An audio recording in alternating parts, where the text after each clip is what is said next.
Good day, everyone. Why do I hear an echo? Is it just in this room? Oh, whatever.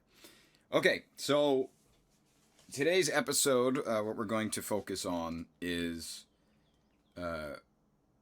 overcoming anxiety. So this is just going to be a practical one. I'm going to have a folder titled Overcoming Anxiety, so there'll be some episodes in there that will be concept based, kind of give an understanding of how and why people have anxiety and stuff like that. But this one, what we're going to do is focus on dealing with anxiety kind of as it arises. So one thing and I'll do some concepts probably. Yes, I will. So let's look at what anxiety is, right? So we're taught, psychiatry focuses on how everybody has diseases of the mind and blah, blah, blah, and I guess it is a disease, as in it's dis-ease. You are in a state of disharmony. And it's just because things are not in alignment. There are things that are not balanced. There's something that you value, that you want to happen in your outside world, that you're not at the present moment feeling like you are able to achieve. And so you have a part of you that has needs and wants and desires, and you have another part of you that's saying, well, you can't do that. So what's really happening, and this is kind of the problem with medicine, like actually the word pharmaceutical actually comes from like black magic or something like that as its root origin or etymology. Don't quote me on that one. I'm not 100% sure, but it's something like that. But the problem with a lot of the medicine is we have been just indoctrinated. We've been indoctrinated into this belief that we are supposed to be running from our body and our mind and our ego and stuff like that, telling us, hey, there's a problem. The body, the mind, the ego, contrary to what a lot of people believe, it's not you. You are the thing that came out of the womb and learned to walk after falling down a million times and move your body and think and learn words, even though you didn't even know the language. You were basically an alien born into this just strange world of all of the infinite possibilities, and poof, you disappeared there. And you had to discover everything and figure out how to do so much stuff. And you did it happier than most adults are. Most children have more happiness and determination, diligence, love, power, and happiness, joy, serenity in the first 7 years of their lives than many do in the next 70. And that's because it's when you create your ego, which is the false self. It's not really who you are. You were who you were before you created an identity. And the thing about the ego is a program. It's a living program. But it cannot reprogram itself. Science will want to tell us that the brain does everything. I don't believe that. I believe that the brain is the storage device of thoughts. Like, you can't hold a thought. You can't hold a feeling in the physical realm, yet it manifests itself. Confucius said, I don't create, I just transmit.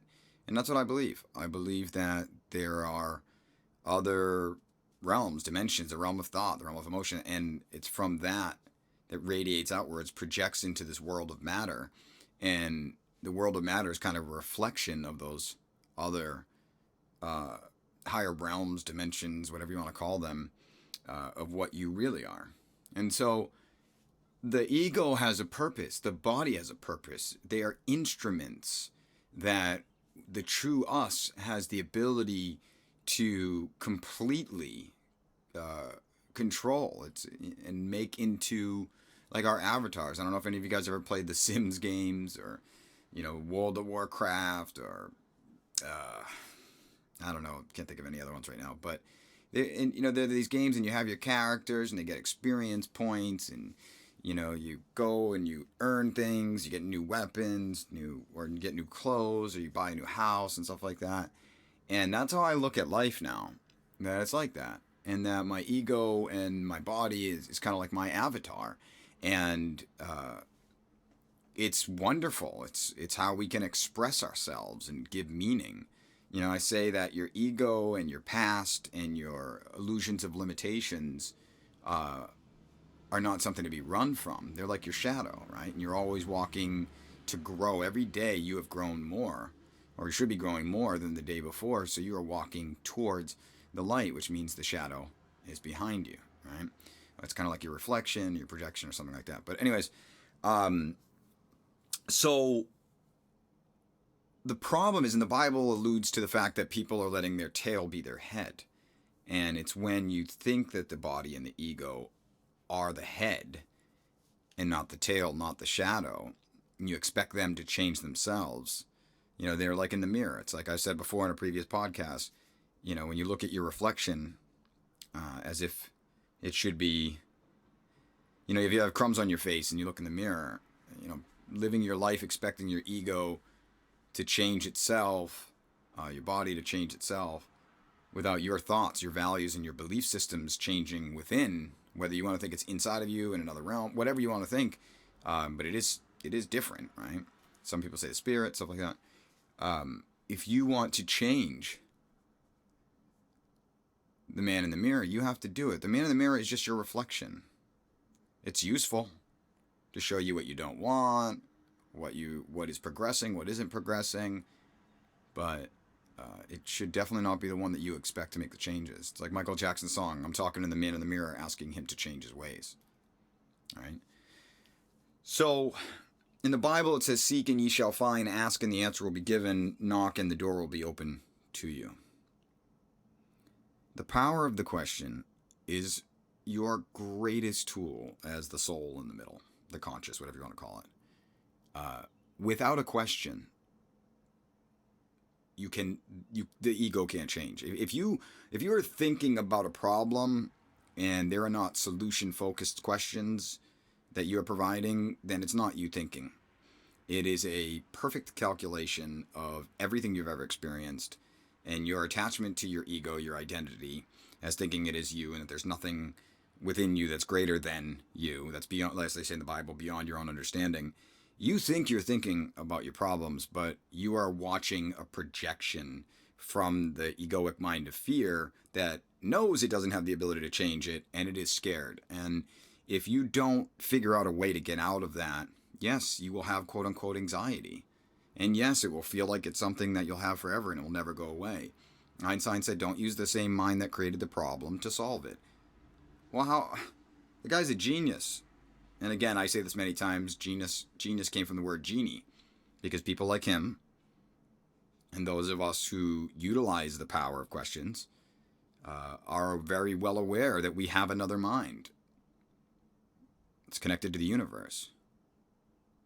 All the answers, all things are possible to them that believeth. What ye shall ask for, ye shall receive. But you have to seek. You have to ask. You have to knock. And you have to, they say it's, and that's another thing about psychiatry, it's called dissociative disorder, right? You're supposed to disassociate yourself from the ego and the identity and look at it as though it's a part of you, but it's like your arm. The arm will not put a Band-Aid on itself. Technically it can heal, but you know what I mean. You could use the hand to write out the answer to an arithmetic question, but you don't look at your arm to figure it out, right? That's like trying to use the body, or even the brain, or the egoic belief systems that can only spit out what they have for data. It's literally a program. It's the hardware, if you want to call it, and you have to update your software, and you only do that with questions. And the way the ego is designed and set up is it's a why machine. Actually, it's kind of like a why not.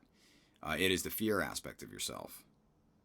So if you've lived your life and you associate yourself with Jim, every failure Jim ever had has all been mathematically calculated in the subconscious, whether you see it or not.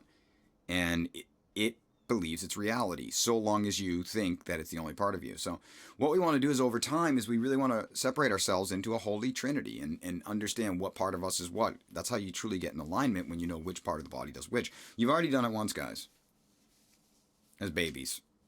You divide and conquered, which means ascend, your entire body. You said, oh, this is a pinky, this is a finger. Ooh, I can use the finger to pick my nose, right?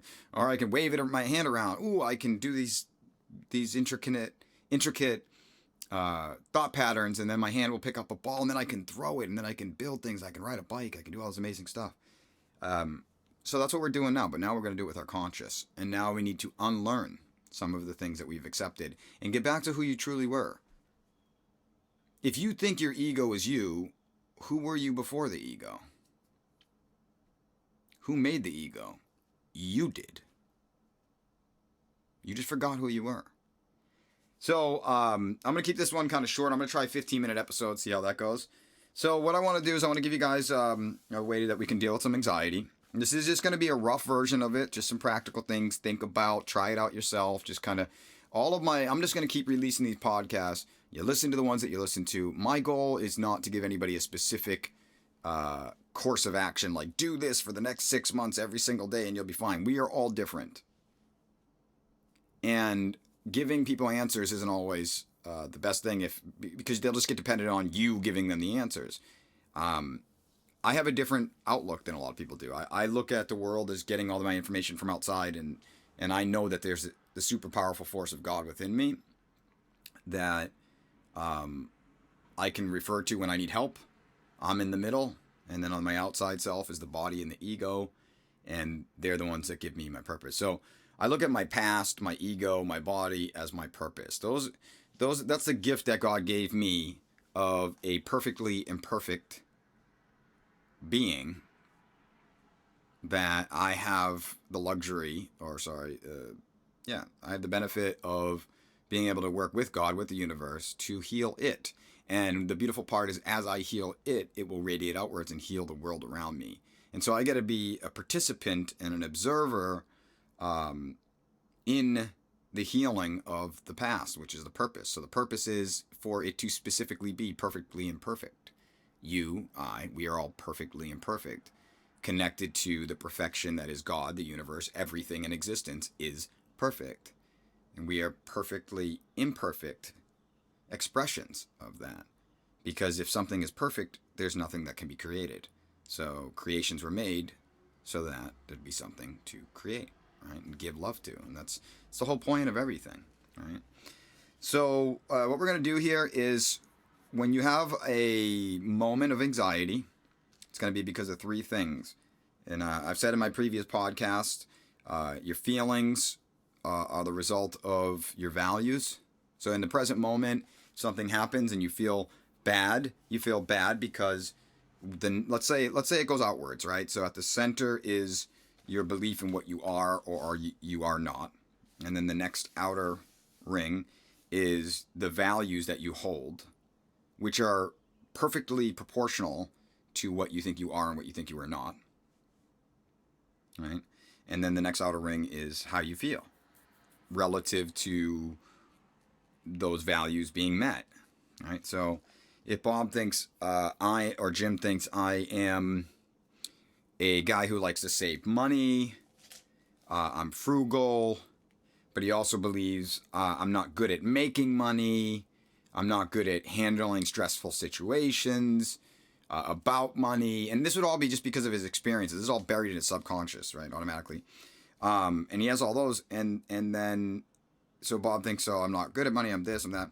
So then Bob you go from the I am and I am nots to the values. Now Bob thinks, well, I value keeping my job, not rocking the boat, saving money, not losing money, because remember, Bob thinks I am not capable of handling stressful situations and so on and so forth. So that's his values. And so in this present moment now, Bob feels, let's say Bob lost his job. His mortgage is due, and he's, so he thinks I am a frugal guy. I am a guy who values money. I'm not a guy who's able to handle situations when they get hectic. I need everything planned out. I'm not a good person who can handle stress. I'm not good. Maybe I'm too old to get a job. Whatever it is, all those beliefs of I am projected into his value, which is keep my job. Don't allow myself to get put in situations where my money is threatened or my security is threatened. And then that's his values, and that radiates out into his feelings. So he loses his job. He is really anxious. Now, here's the thing. None of it is true. Right? So what you want to do is, because Bob, all those I ams are just what Bob has picked up along the way. They're not real. Bob was a baby in a completely insecure environment, as in he had no idea what was going to happen tomorrow. He didn't even know words. He didn't know anything. He literally was in a body. He couldn't even move. So Bob is not someone who can't handle adversity. Bob is not someone who can't overcome difficult situations. Bob is not someone who would feel anxious when he's put in an insecure situation. Those are just things that he learned along the years. He accepted. He put them into the egoic brain. The egoic brain is not an enemy. It's a program. And he's just not aware of what's in there. And even more so, he's not aware of how to reprogram it. All of those things he learned because, something would happen, you'd feel a certain way, that would affect his values. Ooh, I did not like that. I did not like how I wasn't worried about money and something bad happened. So now I have to believe I'm not good at handling the money, so I never have to feel that way again. So you reprogram the ego by the feelings, which will project into like how you want to feel about it, the values that you want to have, the why, and why you are able. Okay. So first, I call it asking below and then asking above, or you could say asking outside then asking in. So when I say, I don't like the term of calling the ego the lower self. It's just as important as all of us are. It's like knights of the round table. Everybody should have a voice. If you treat any part of yourself like an enemy or like a lesser being, even though it is a program, it's a living program, it will act out on you. Trust me on that, okay? Repression and stuff like that is one of the worst things you can do, and self-hate is even worse. That's why the Bible says, love yourself and the neighbor as thyself. Whatever. So, the why not? So I have an exercise for you guys. When you have anxiety, you can... Basically, when you do this exercise, you'll access your ego. So the thing that's interesting is your spirit, your soul and your ego will all sound like they're in your voice. So when you ask something from your spirit, your inner self, God, universe, whatever you want to call it, higher self, and you ask with faith, anytime you've ever had a new solution pop in your head and it felt like inspiration or intuition, and it was something you didn't know before, that's a new creation. That came from something that was not the ego. And the problem is when the ego doesn't recognize that's what discernment is, knowing the discernment of spirits. Is it the ego? Spirits to me are thoughts.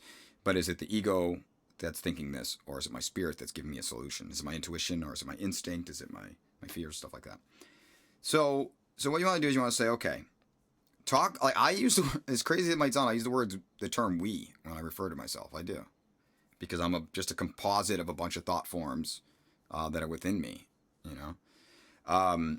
So you have anxiety, say, I feel blank. I'm just going to kind of say this. I'm going to say this so you guys can get the visual in your head, and then we'll kind of work through it. So when you have anxiety, it's because it's going to go like this. I feel blank. So that blank is going to be some kind of negative feeling. I feel sad. I feel anxious. I feel angry. I feel afraid. I feel ashamed, whatever, right?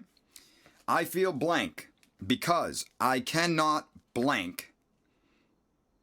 Right? Now, that feeling is happening because the ego thinks there's something that it wants to do, but it cannot do it. So you want the ego to tell you, what is it? Because when anxiety gets bad, it's because you have been ignoring the ego for so long, they have piled up. And a lot of times you don't do this exercise, you won't even know what it is. You're in a state of overwhelm. You're just overwhelmed.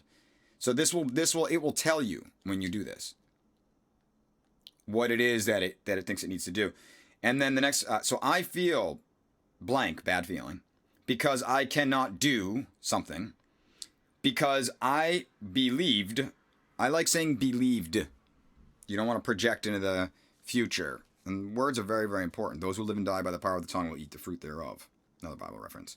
I feel bad, whatever it is, because I cannot do something, because I believed I am not something. I am not able. All right, so let's say with Jim or Bob, whatever. Jim Bob. Bobby Jim. Hey. I don't know why I always use that word. All right, so Jim says, I feel anxious, afraid, scared, and ashamed, whatever. I feel scared because I cannot pay my bills and figure out how to get out of this situation because I believed that I'm not good at handling this type of thing. All right? Now, as I said before, the I am not, it's just not true. Every single one of you guys have already overcome adversity. You have done it with in a realm of insecurity. And you take most people and you put them in the shoes, or lack of thereof, of a baby. The same baby they would freak out. Oh my God, what am I going to do? I can't even move my body. What am I going to eat? Like, you don't even know what's going on. Like, who knows? A person who feeds you could just leave and never come back. You just deal with it, right? So we just know it's an illusion. The I am not is an illusion. What you are is limitless. You really are. You are only limited by what you believe you are. And I know it sounds crazy, but it's really how it works. Especially, at least, with stuff like this. Everything I ever worried about, I'd worry about it forever, and then it would come up and it would happen, and then I just dealt with it, right? So we want to get rid of the anxiety. And when you do that, it's going to help you deal with the situations better, and your life will be better, and you'll feel better. So that's your why. So think of each one of those things that I feel, the I cannot do because I believe I am not. Think of those kind of like a why on each end, right? It's kind of like the flux capacitor on Back to the Future, the why. That's your why not. And then in the center is what you end up doing, right? So now what we want to do is we want to overcome that why. All right, so we're going to just reverse everything. So if Jim said, I feel afraid because I cannot pay my bills, because I believed in the past I am not capable of handling these type of situations, we want to reverse it because we just know it's not true. But you have to work it out. And say, so, and also, in the Bible when it says you give what you get, all you ever really get that's of any value is love. All the ingredients of love are determination, passion, diligence, prudence, kindness, patience, joy, serenity. It's all of those good feelings are love. It's what you were born with. And what you did is you gave away your power as you got older, with every time you told yourself there was something you wanted that you couldn't have, or you needed and you couldn't do, or things that you weren't capable of. You basically sold your soul, and you gave away that piece of your joy to the illusion that you should feel bad without it. That's all it is, right? So what we're doing in our states of ascension is we're dissolving the illusions, right? And one of the greatest illusions is this. Your feelings, when you were born, you had virtually nothing and you felt great. Think of all the things that you didn't have as a baby that you do have now. And imagine they were all taken from you right now. Freedom, you're stuck in a prison crib, pooping yourself, peeing yourself, can't move, can't walk, don't know what's going to happen tomorrow. Right? You put an adult in that situation, they'll freak out, right? But it's only because they believed that they needed all those things and they gave their power to it. They sold their soul to it. And now it's time to get it back. And remember that you and God within you, that force, the spirit within you, is where all of your joy and your feelings come from, and only you can decide. And if you choose, so basically when you feel bad, it's because you believe, or the ego believes, that you deserve to feel bad in that moment because it's afraid that there's something it thinks you need to do that you're not doing. But ultimately, if you feel bad and try to do something, it's not pleasant. It would be like being really, really, really, really, really thirsty. It'd be like a depressed person who goes out for a walk in the desert, right? Forgets water or something, and they go like 2 days, and whatever, they just don't have whatever amount of time it is, and they don't have water, and then you give them the water, they'll chug it down. They'll be so happy they got the water, but it's only a very short period of time until they go back to being depressed again. And it's because the water became a desperate need. And you don't want to live your life chasing needs. You want to live your life pursuing your desires, right? And you pursue your desires when you eliminate the need by realizing that your feelings come from in you. You're not chasing the outside world. You're not trying to do things to get back the soul that you've given away because of your illusion. No, you're getting the holy W-H-O-L-L-Y spirit within you, and you're letting it project outwards, radiate into your world, and you're actually accomplishing and creating the things that you desire. So if Jim says, I feel bad because I cannot pay my bill because I believe I am not this, that's the why not. Let's turn it into a why. I will feel, whatever the opposite is, I will feel courageous in this situation. I will feel faith, whatever one you want to put, because I can go through this. I have done it before. I did it a million times when I was a baby, and I've done it a bunch of other times because I am able to do anything that I desire. And say it. I will feel courageous, bold, faithful, because I can do this, because I've done it before, because I am limitless, whatever you want to put there. But it's I will feel, reverse the negative feeling to a positive one, because I can do this. If you want to give an example of when you've done it before, find it in your brain. Because I can do this thing, because I can, and like, let's say he's like, oh, I'm not going to be able to pay my bills, stuff like that. Because I can make it through this in the best way possible. Because I am truly capable of doing this. I've done it a bunch of times in my life. It's only my illusion. Thank you, ego, for being the purpose and showing me an area or a belief that we held that is now time to let go because it no longer serves us. All right? So next time you have it, find out your why not. Why not? By the why not, finding your why not is finding out why not feel love right now. The only time you ever have. Why not feel good? Well, because I feel bad, because I cannot do this thing, because I believe the illusion that I am not capable in some way. So, well, thank you for bringing that to my attention. Let's work on that. Well, here's our new why. I want to feel courageous. I will feel courageous. Because I can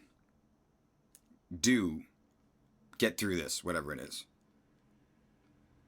Because I am fully capable, and give some examples. That's simple. Try it out, guys. If you want to write it out, it kind of works. I'm going to really kind of enhance this as time goes on. It's still something I'm working on. But I do something very similar to this in my head, and you'll be amazed at how much change you can make. All right. Love y'all. And until next time.